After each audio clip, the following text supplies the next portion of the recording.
Hello, good evening everyone. Welcome everyone to our show, Hero Spotlight Live. And I'm waiting for my co-host to go on live. He's still on the road. And yan, ingat-ingat lang Coach Miko sa iyong biyahe because maulan ngayon at delikado ang daan. So I hope you get home safely.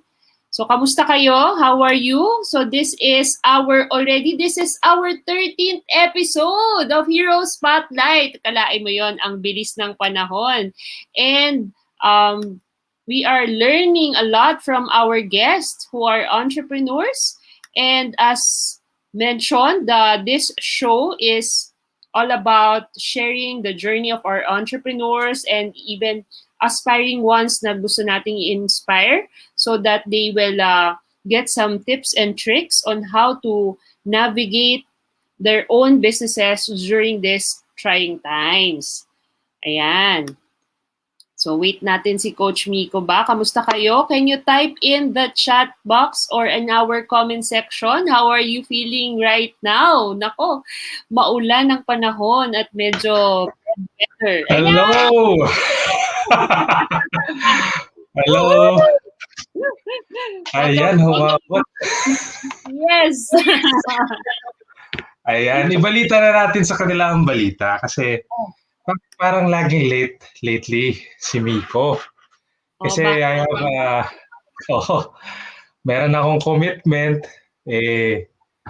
domino effect. So, starting next week, Hero Spotlight will be going live at 6:30 na. Yeah. Yeah. Konting changes lang naman yon. Pero kami pa rin naman yung host. Ayan. So, nabanggit ko kami sa ating intro, Miko, na 13th episode natin. True. Bilis, ano? And bilis. For tonight, our topic is ang naisip ko is in business and in love. Wow. In business and in love. Matindi. Parang pinag-uusapan lang natin kanina, no? Gagawin ang lahat, makita ka lang. Yun. Inspire kasi ako sa dedication and love mo para sa iyong partner. Ay, believe din ako sa inyo ni Sir Ayn. Ayan, full support. Di ba? Ayan. Sige, wag na natin patagalin to, no? So, yung ating mga viewers ngayon, be with us for the next 30 minutes as we will get to know our guest for tonight. Ayan. So, pakilala mo na, Miko, yung ating first guest. Okay, so the first guest natin is a graduate of BS Architecture from UP. Wow! And has over 16 years of experience in the industry and the co-founder of Saltbox Inc. that has helped over 50 families with their residential designs and construction, condo fit-out, and renovation projects. She just got married last October. Kala niya kahapon, no? 2020, in the middle of the pandemic. She enjoys watching anime and painting watercolor flowers. I believe, no, this is something in common, tong hobby nilang ito, nung isa pa nating guest, yung watching anime. And she dreams of becoming an expert bass guitar player. Musician. Let's welcome to Hero Spotlight, architect Maria Joy Salilig-Bornilla. Ay, Naputol Ayan. pala siya. Ayan, Sige, hintayin natin mamaya. siya kabaya. I-welcome muna natin ang kasama niyang guest. Okay? All Ako right, all right. sa kanya.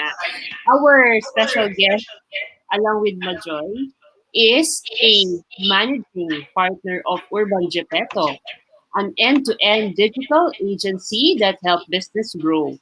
They have helped multiple businesses from different industries grow, especially during this great uncertainty. And a student of life, he has always loved learning and teaching what he has learned to those around him. And he also recently got married. Mm, Yeah. Interesting. He and his wife has 40 cats and 3 dogs. Yan, ang dami. mahilig mag-rescue ng cats tong guest natin. So let's all Oh. welcome here in Hero Spotlight, Garp Punsalan! Hello, Garp. Hello! Hi. Welcome Ayos, din So, natin thank si you ayos. for Joy. having me. Si Joy. Ayan. Welcome na ba si Majoy? Parang naglo-loading pa ata eh. Sige. Hintayin natin siya. Ayan, may mga Sige. guests na tayo. Mag-hi muna tayo sa ating mga guests ngayon na nanonood with us, mga ating viewers. Ayan. Yeah, for always. Ang guest natin last week. No? At ang ever supportive mother. Ayan. Hello daw, Garp. Hello! Sabi ni Miss Emma. You're always. Yan. Ayan. Kapatid ni Garp yata to. Hello! Oh, matindi. Matindi. Oh. Yan. Yeah. Kuya Ayun, yan. kuya nga. Nagpakilala.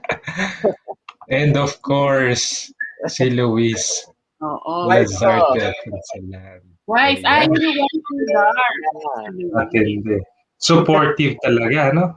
Yeah. Ayos. Alright, tingnan natin kung okay na si Majoy. Ayan, i-add to stream natin. Yan. Majoy, are you there? You there, Majoy? Kahit audio lang.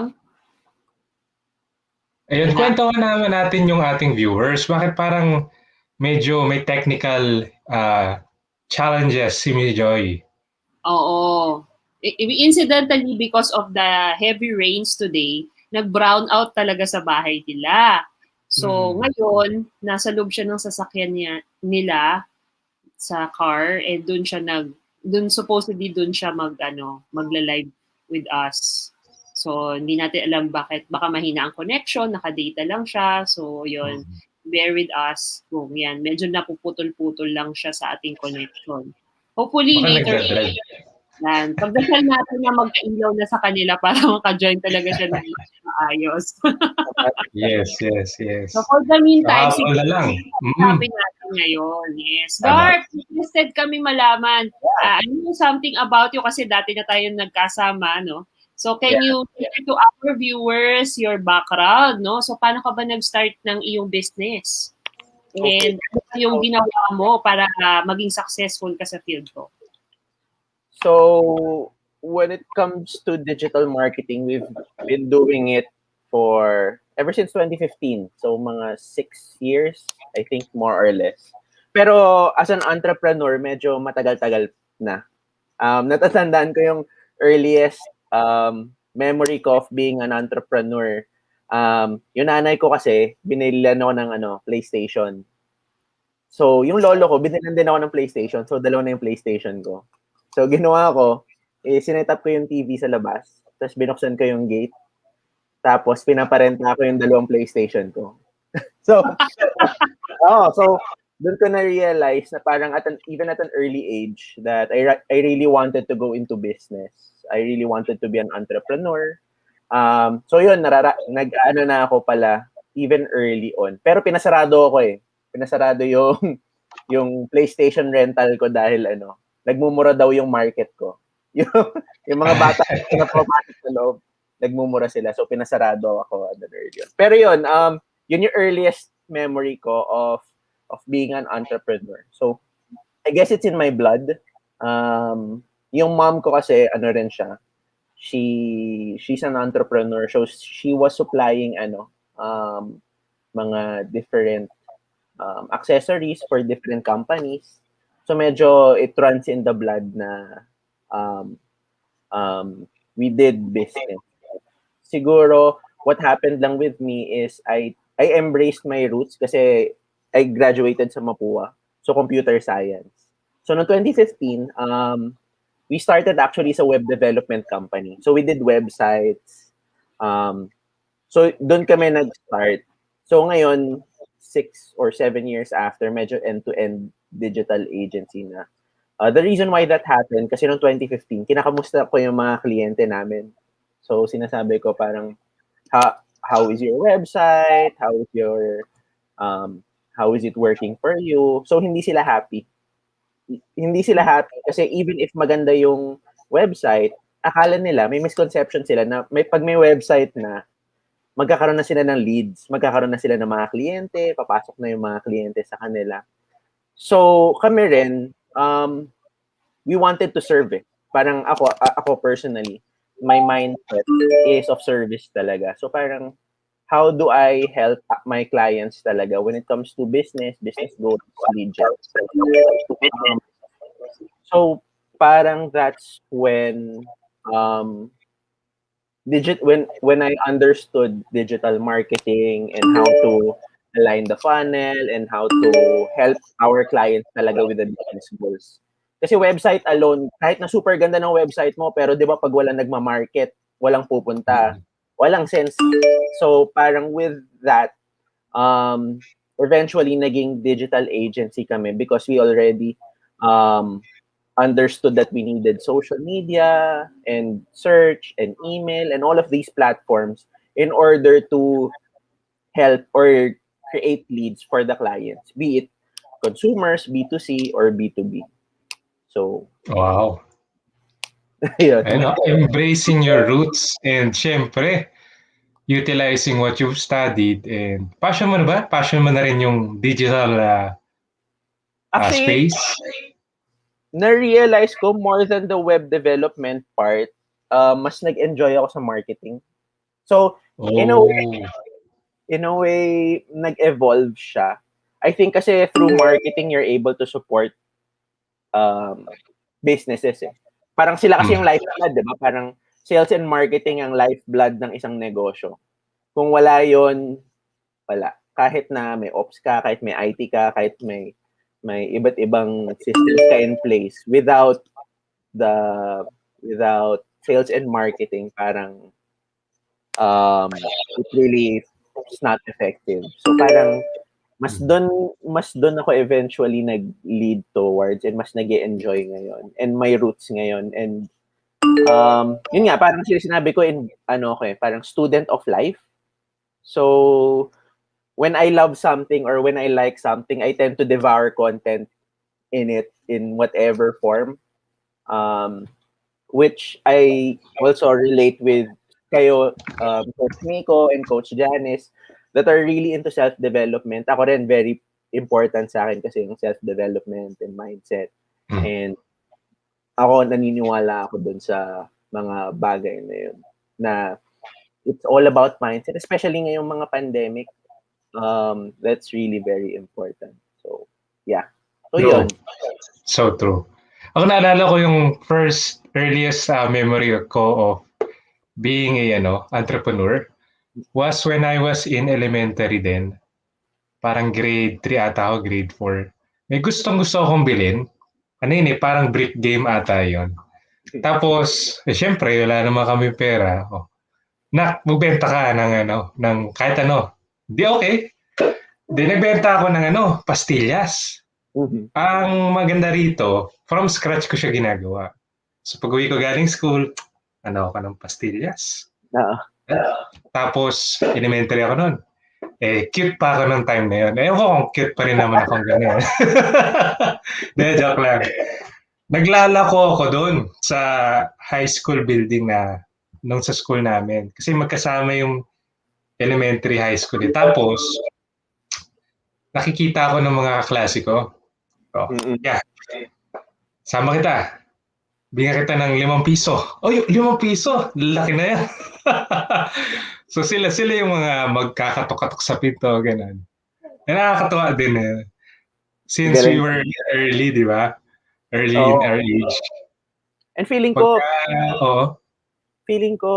parang entrepreneurs talaga, even early on, hindi lang nila napapansin, pero meron na silang parang entrepreneurial spirit.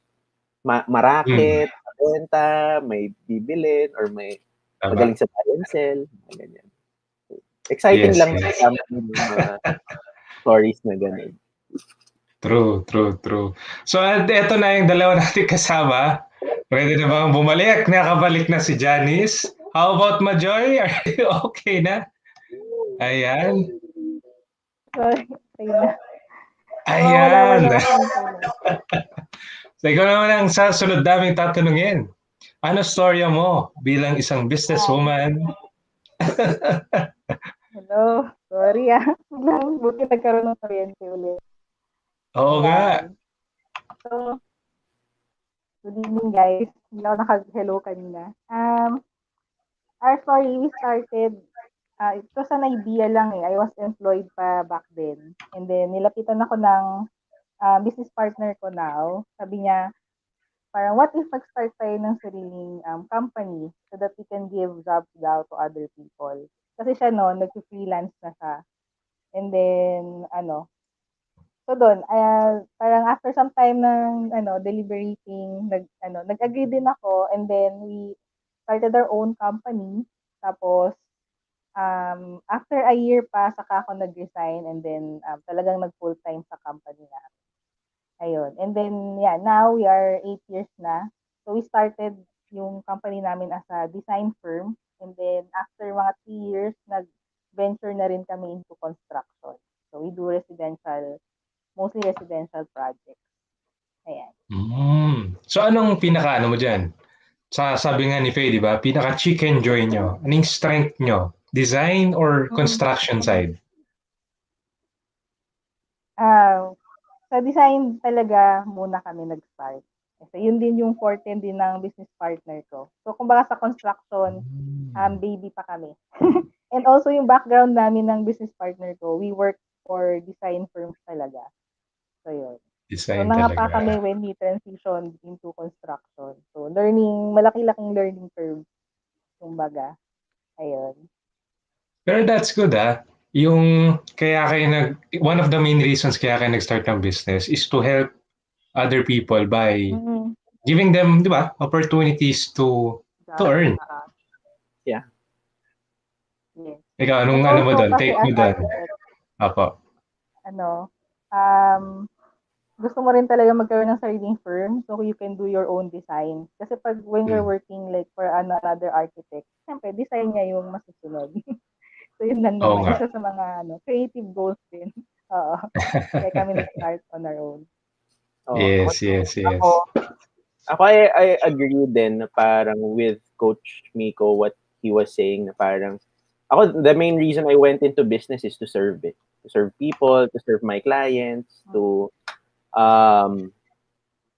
parang, until now, yun yung namin, purpose namin, or yung ethos namin, or kung who we are as a company or who we are as individuals. It's really to serve our clients. And I think kaya kami naging digital agency from a web development company, it was because of service eh. Kasi na-realize namin pag website lang, 'di ba? Parang anong gagawin nila diyan? Anong gagawin ng mga kliyente namin diyan kung walang leads or walang sales na pumapasok. So, we really went out of our comfort zone, out of the box to really how do we serve? How can we serve better? So, kaya naging agency na, not because we wanted more sales, but we really wanted to serve more. So, Yes. Now, speaking of service, ayan, Architect Majoy and Sir Garp, naniniwala ba kayong mga bayani kayo? You're heroes as entrepreneurs. in a sense, I guess, kasi di ba parang as business owners, two things eh. We support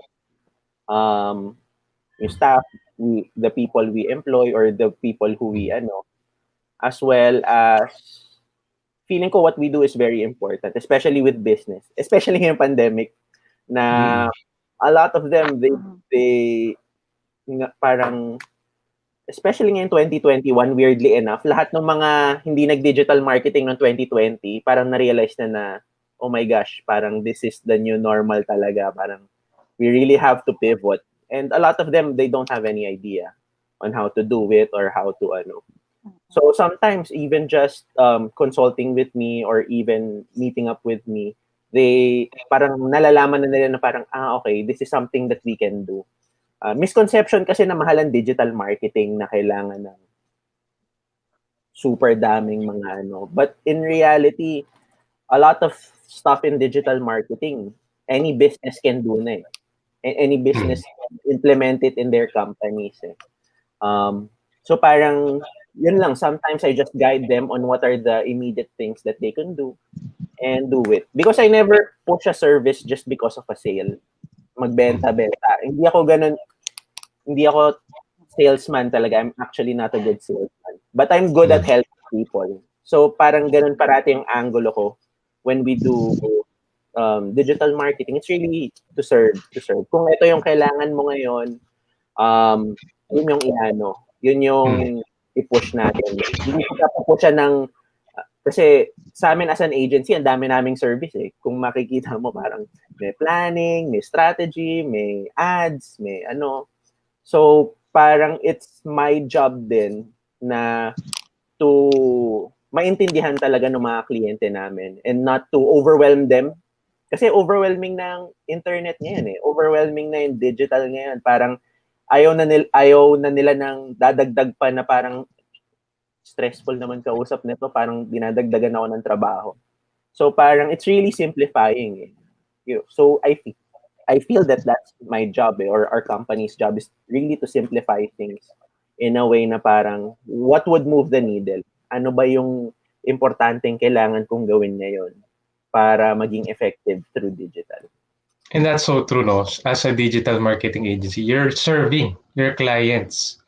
You're not just you're not just earning money. You're serving them to improve their own businesses, no? And that's what it takes to be a hero, no? In that sense, how about Architect Majoy? How are you becoming a hero in this troubling times? Ayan, kami naman in our company, nung nag-ECQ, siyempre nag-stop yung mga construction projects namin. So, first and foremost talaga, we really prioritize in helping our workers. So, yun. So, we give yung ayuda, yung mga cash advances, ganyan. Mga advances na, yung mga bonuses, so binibigay na rin namin. And then, of course, yung in my own little way, I have some mga kakilala rin na who were nagkaroon ng COVID. So, siyempre, we parang share financially din para to help them with their hospital bills. So, yun yung during this pandemic. In my own little way, so we wanted to help yung workers namin and also the people I know lang who need help. So, ayun. Tama. Miss Janice, minsan talaga you have to balance between yung being empathic. You have to choose between being empathic and the survival of the whole of the business. Di ba? You have to balance it. Yun ang mahirap What are your thoughts about that? Oh, yes. So, something common dito sa dalawang guests natin talaga, both of them are service-oriented. So, they think of the benefit of not only their businesses, but most especially yung clients that they are serving. They go out of their way to really help. Kaya nakaka-inspire tong dalawang to. Ayan, maiba naman tayo ng question sa inyong dalawa. Yan, natanong mo na ba to, Coach Mikon, habang wala ako? Kasi Nandun na tayo sa Ano? Kakabalik ko rin Tips. naman. Kakabalik ko lang. Hindi. Oo. Kasi talking about each one's business, no? So ako interested ako malaman, ano ba na bago sa buhay nyo nung nag-decide kayo na magpakasal? Oo nga, oo. Ay, di ba? Kasi pareho silang mga Well, bago kasal. congrats Miss Garp. Yes, So, are you back sakto pala. hoping? Yes, di ba?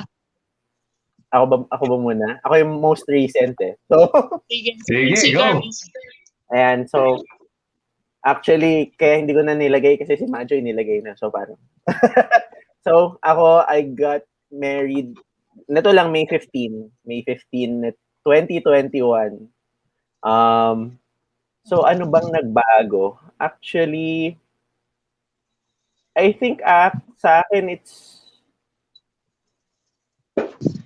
actually maganda nga what happened to us because I think what happened with us parang medyo walang nangyari. Mas naging official lang. So, I feel kasi parang, alam mo yung mga passionate love nung kabataan mo na parang very volatile. Hindi kami ganun eh. We're very steady and sure. So I think that's something that's very good for me because it's a testament of our relationship, me and Lois, na there will be fights. I mean, normal lang yan. There will be a lot of challenges. However, parang I'm very sure, and si Lois, very supportive. Yeah. Alam ko na she always has my back and she loves me. And hopefully na I show that as well. Pero parang with that, more than anything, the simplicity and the alam mo yung parang okay lang kayo na nandyan kayo together. I think that's something that's really very powerful for me. Because yung passion, yes, it's all well and good, pero the way that we love each other, parang, alam mo yung parang si God na always there and very constant. So parang, in a way, it's really very, ganun yung ano natin. So I really appreciate it. I really love it. Minsan, kinakausap niya nga lang ako na mas maging sweet ako, mas maging ano ako. so, What's your love language, Garp? Paano mo pina-express yung ano mo? Love mo? love language ko, very service-oriented. Service pa rin ako. So, same as in business, I like to serve her kung may gusto siya or kung may kailangan siya sa akin. So, feeling ko nga kung may baby kami, walang problema na ako yung uutusan niya or ano. Kasi yun yung love language ko. It's not, hindi siya, minsan lang medyo na-irk lang ako pero generally natural talaga sa akin to serve or to kung may uutos or ano, okay lang sa akin. So mas yun yung love language ko, service talaga. Nice. Same pala tayo, Garp. Consistent yung branding. Oh, consistent. How about you, Majoy? Same kami ni Garp ng love language. I think si Janice din, service ka, di ba, Janice? Well, before pa kay marriage, ang daming ring change. Kasi we planned our wedding last year, October, sa province sana, sa Zamboanga. And then, nag-book na kami ng tickets, ng mga venue, ganyan. And unfortunately nga, nag-pandemic. So, na-cancel lahat. And then, siguro parang ano na rin siya, meant to be na rin na nandito. Kasi yung mother ko, supposedly mag-out of the country, na-stranded din siya here sa Manila. So, wala siya sa province. So, sabi niya, ituloy na lang yung wedding. And then, yun nga, parang I think 2 months lang din yung preparation. Tapos nagbago Wow. lahat. Like, from ilang guests, maraming guests to, naging 30 na lang, 25 to 30 guests na lang. And then, we opted for live streaming. So, yun new normal wedding na siya. So, yun. And then, after the wedding, adjust lang in terms of, siyempre, may kasama ka ng bago, ganyan, bagong habit.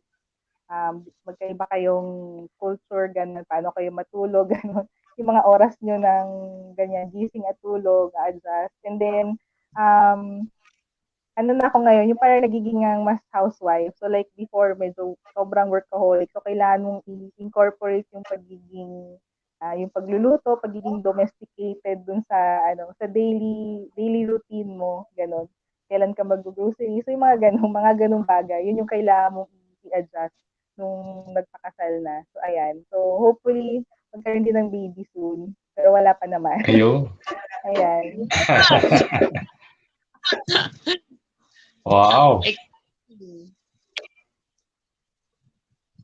May mga inaalagaan din kayo, no, na mga pets? Tama ba, Majoy?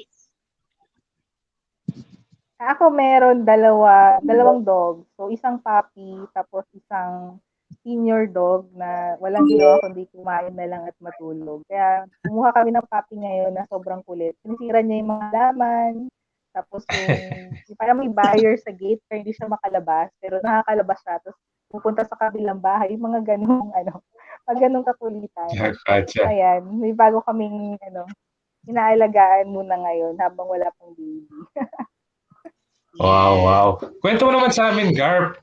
40 cats, tama ba pagkakarinig ko kanina? Grabe, 40, no? So, Anong storya nun? 25 lang yun dati, di ba, naabutan yung mga 20 plus pa lang. So, Oo, gulat ako eh. 20 Grabe. Hindi, kasi yung wife ko talaga nag-rescue. So, nag-rescue talaga siya ng mga... lahat yan hindi dumami sa amin. Lahat yan ni-rescue namin from kittens. So, yun. Actually, nahawa ako sa kanya. And na-realize ko parang with pet owners, very compassionate. Kasi di ba hindi naman kailangan ng mga pet owners mag-alaga eh. Pero they choose to because they want to make the world better. So kaya kami, we try to do our part. Even with pets, very strong kami for spay and neuter. So lahat ng mga cats namin, dogs namin, nakakapon lahat yan and lahat naka-vet. So parang hindi naman kami irresponsible pet owner. Yung mga irresponsible pet owner na mahilig mag-hoard. So we're opening to actually adopt. Pero yun nga lang, very strict kami dun sa adopting. Kasi yung life nila dito, okay.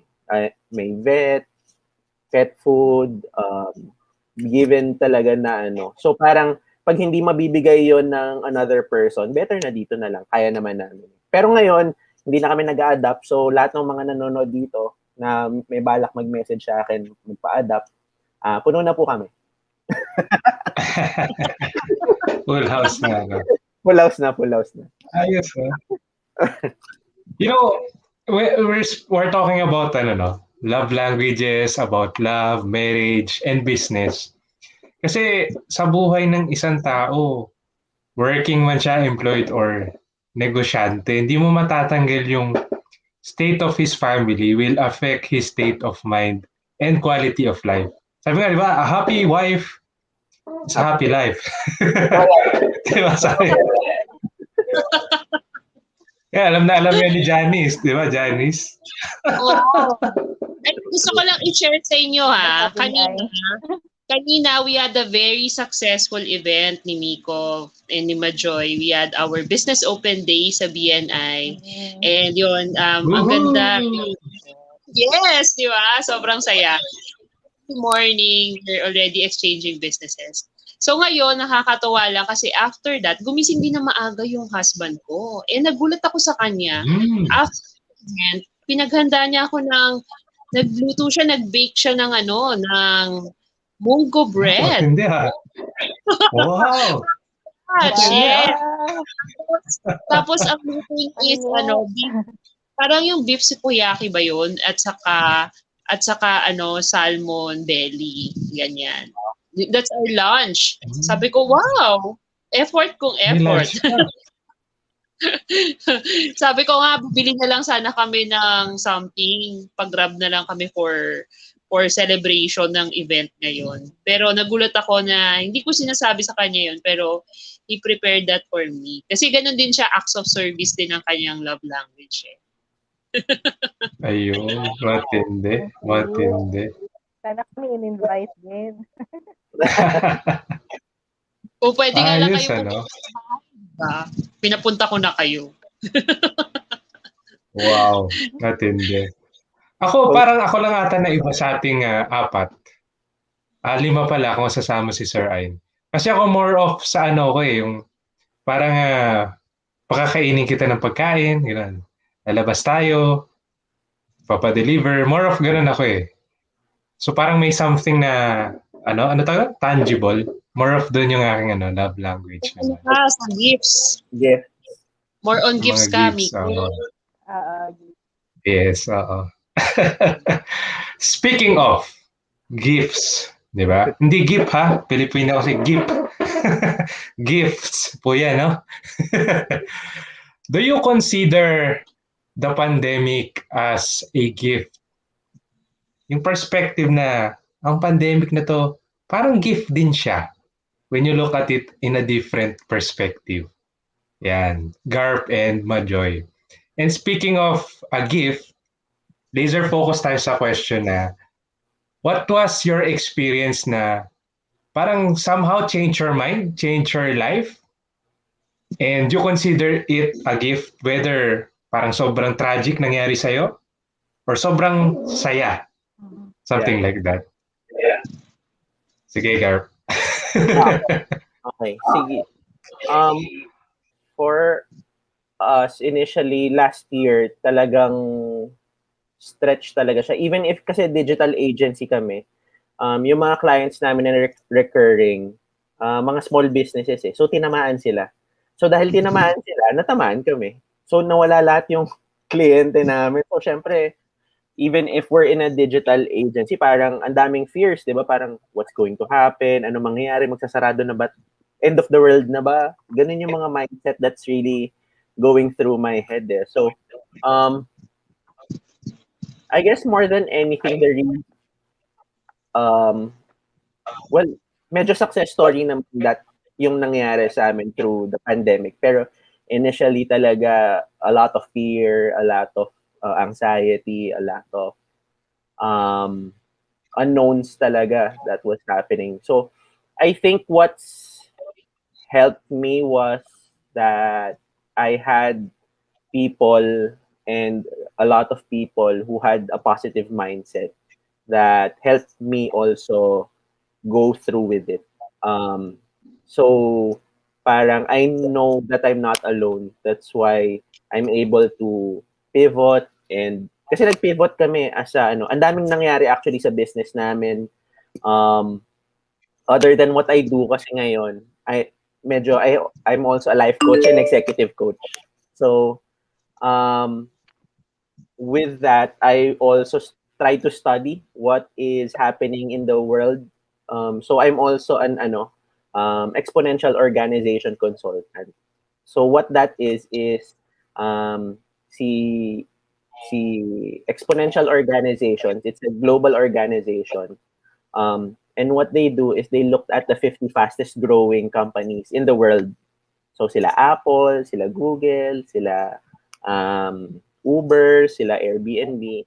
And then, nung pinag-aralan nila yung lahat yon, um, they created 11 attributes na pare-parehas lahat ng mga companies na yun.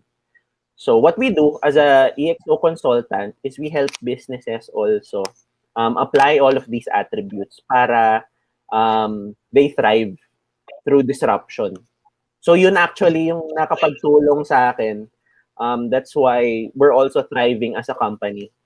We implemented a lot of the attributes. So other than consultant ako, na-apply ko rin siya sa negosyo namin. Na-apply mo sa own Oh, business. so kaya Galing. pero I think with that the first step was important. It's really choosing to move forward. It's choosing to grow. It's choosing to despite these challenges, anong mangyayari? Kasi 'di ba parang I think we all went there nung pandemic na parang ano na mangyayari. So I'm really grateful for a lot of organizations that I'm in, BNI, my executive coaching family, where I started also self-development. Very grateful ako dahil na-implant nila sa akin yung mindset talaga na on how to pivot or how to persevere or how to be gritty. So more than anything, na-attribute ko yung success ko ngayon with the pandemic, it was choosing to move forward, choosing to be supported, and choosing to support also. More than a lot of the other tools that we've implemented, it all starts there. Parang yun yung pinaka-importante. So, yun. Wow. Thanks. Thank you, Garp, for sharing that. Yeah. How about Majoy? Ayan. Sa amin naman, yun nga, lahat naman ng businesses nag-experience talaga ng setbacks. Like for us, merong projects na hindi natuloy, so we were expecting them din. Tapos, may mga delayed payments. So, siyempre, cash flow is really a big problem for any business. So, parang nag-domino effect rin. We had our shortcomings din na may mga projects din kaming na-delay and like nahiya kami sa client na hindi pa natapos yung project agad. But we stick through it din. So, parang more of we endured nung pandemic until now na hindi namin pinabayaan yung mga projects namin. So, I'm happy na patapos na siya. And then, itong naman, may mga clients, isa sa mga challenges din nung pandemic, kaya hindi directly related sa pandemic, is meron din talagang clients na difficult to deal with. So, parang kahit you go the extra mile, parang hindi pa sila happy. So, yun. So, yun. Naputol. Parang nag-render kami ng ng service. Eh, naputol ba ako? Hello? Oo. Tuloy. Hindi wala. Hindi wala ba ako dyan? naputol, sorry. Patuloy ko lang. Ayun.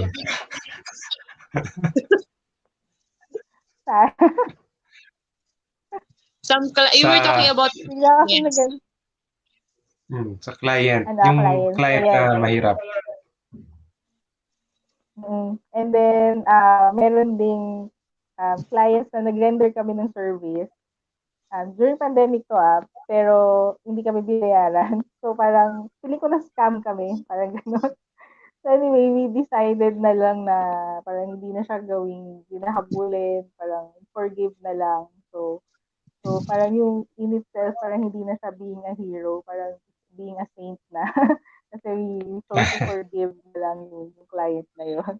Pero despite nga dun sa mga challenges, yung pandemic, parang it's a chance rin na magkaroon ka ng parang standstill na time to, kasi pag tuloy-tuloy yung project, di ba, medyo stressful din. So at least yung time na yun, nagkaroon ka ng time to reflect, gano'n, spend time with your family, na parang looking at the bright side of it na nandito yung mother ko, nakakain kami together, mga gano'n. Tapos,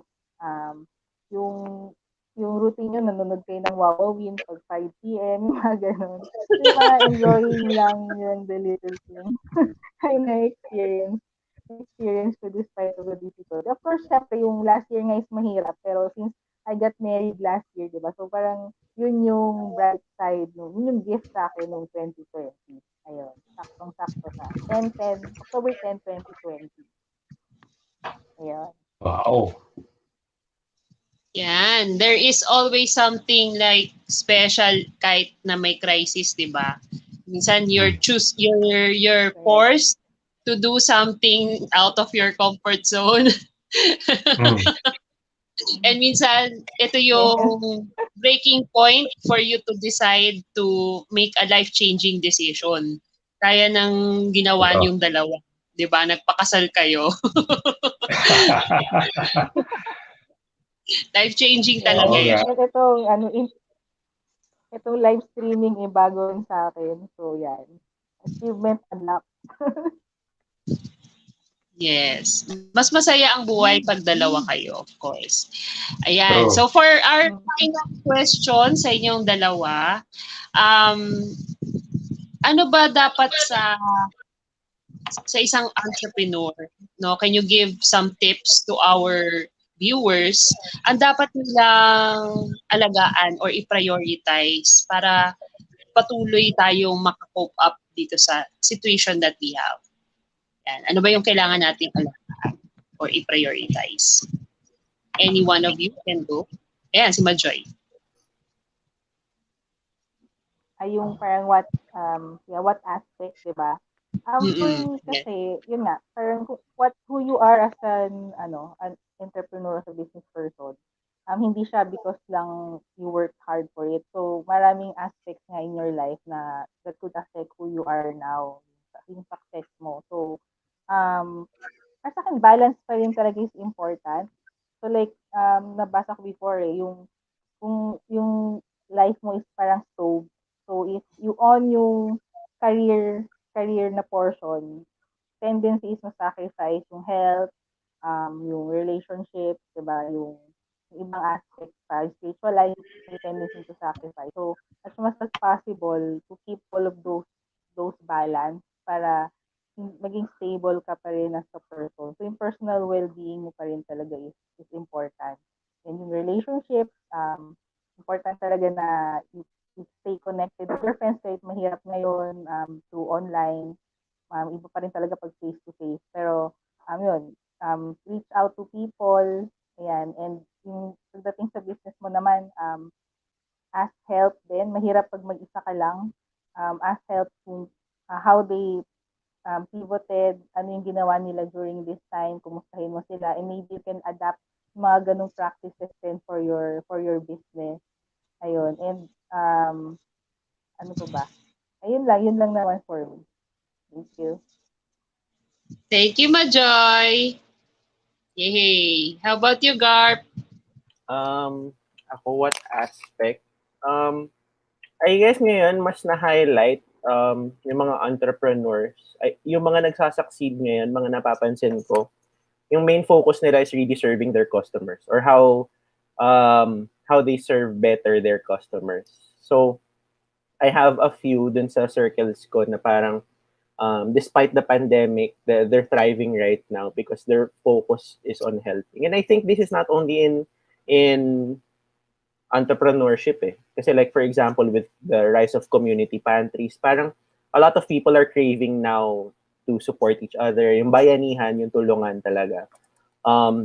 So it's really focusing on helping more than really selling or dahil may sales goal or may ano. I heard this from Warren Buffett eh. Pero Warren Buffett, yung money sa kanya is just an indicator of success. So, pag marami siyang pera, it's because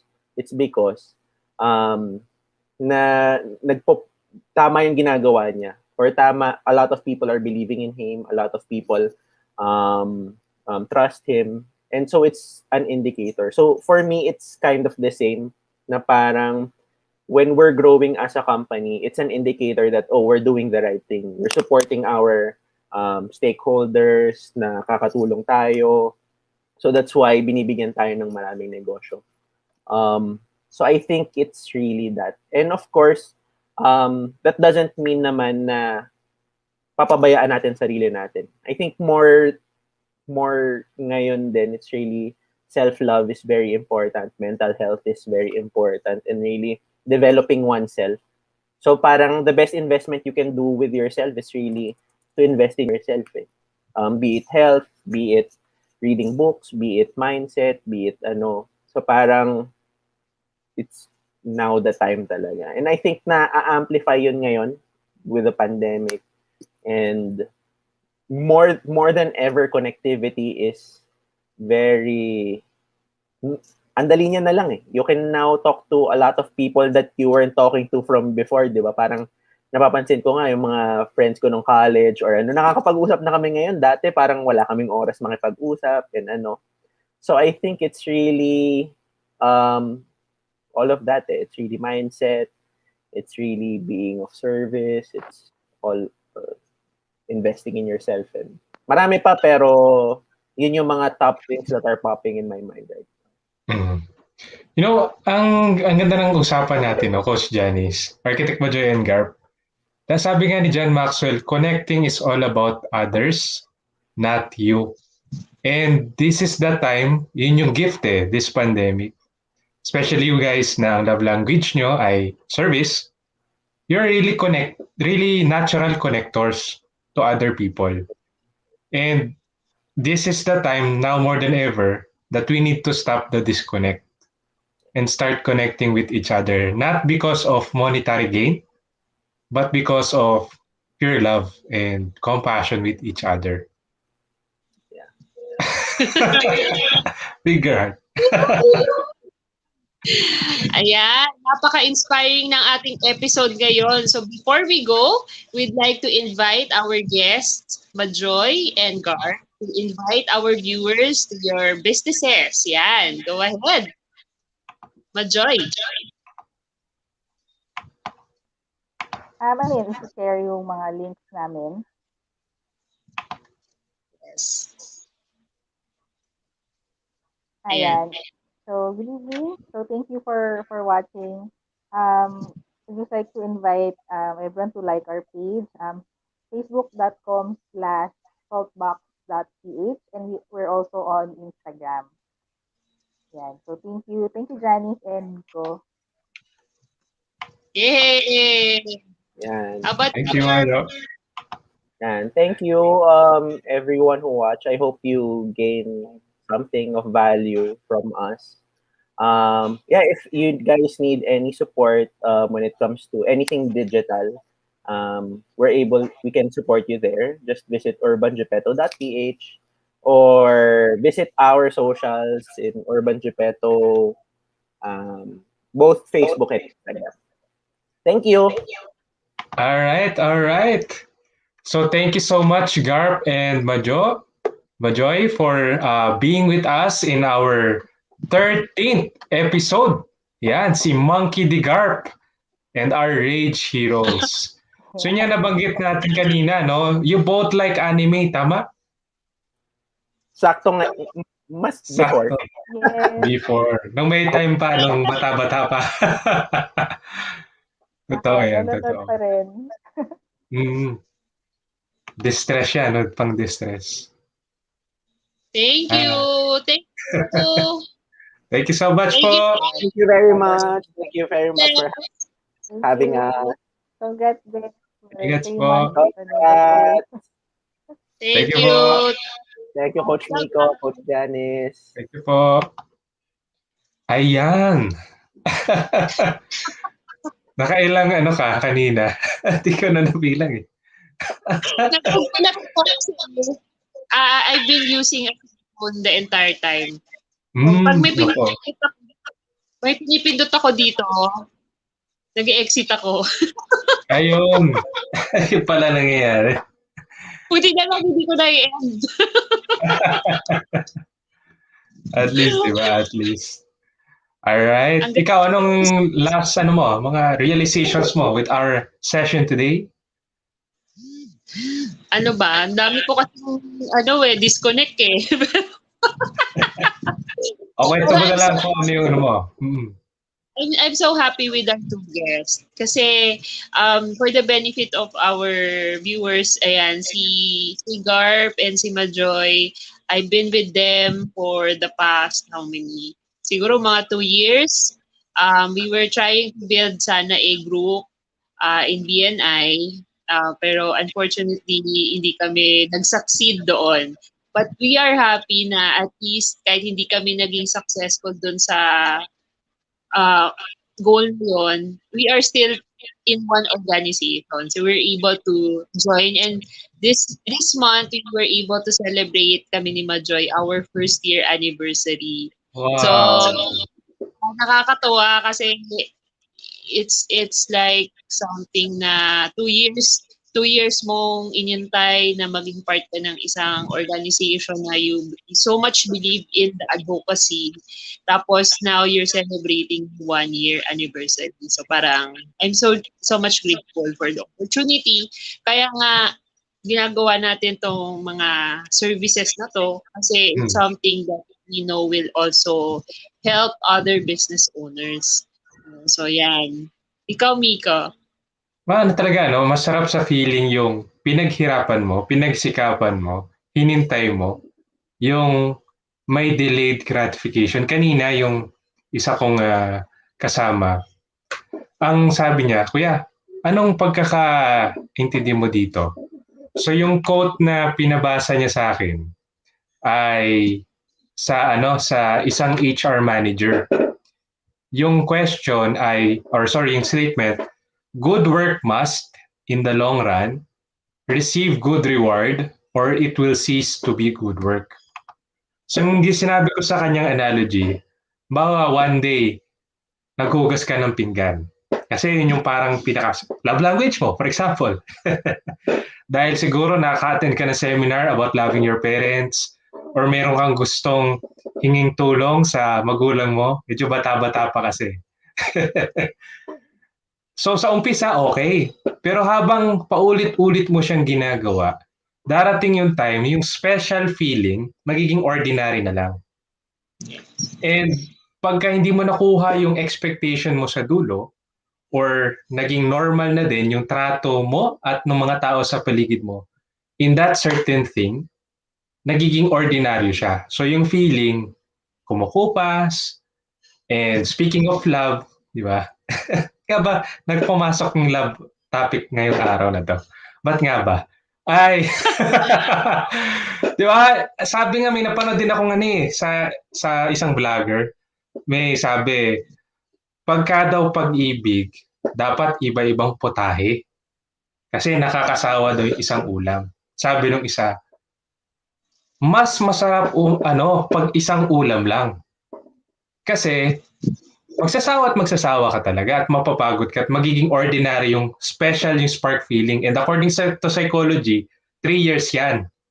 After 3 years, sobrang familiar na kayo sa isa't isa, parang wala na yung masyadong pagka-sparks. So the challenge is, dahil pumili ka ng isang ulam lang, you have to find ways in order to bring the spark back or in order to maintain the excitement. So parang ganon. So whether it is in the love of your life or the love of your business or the love of your passion, whatever challenge that comes in our life, pandemic man yan, na-cancel yung, siguro ang daming nawalang pera kay Majoy nun. Dahil na-cancel yung kasal nila eh. Reservation, may DP yun, di ba? And all of those stuff, yung plane tickets ba yun? Ewan ko. At the end of the day, sabi nga ni Garp nung una, di ba? It's all about your choice. And yun sa experience nating lahat, when it's a delayed gratification and when you put the effort in it, farming, mas masarap yung prutas kesa sa hinant mo lang. Yo. That's my nuggets. Talagang pinasok mo yun, no? ayos. Ako, kalahin Coach Miko, naka-isang oras pala tayo ngayong episode na to. Oo nga. Di bali next week, 6:30. Okay pa rin kahit medyo 50 minutes to 1 hour tayo. Kaya pa naman. Alright? Okay. God bless everyone. Maraming salamat. Thank you very much for being with us this Tuesday rainy night. And I hope that you were able to get some tidbits of information for you to level up your businesses. Yan. That's it for our 13th episode today. See you next Tuesday, every 6:30 p.m. na, only at Heroes Spotlight Live. God bless po. Everyone.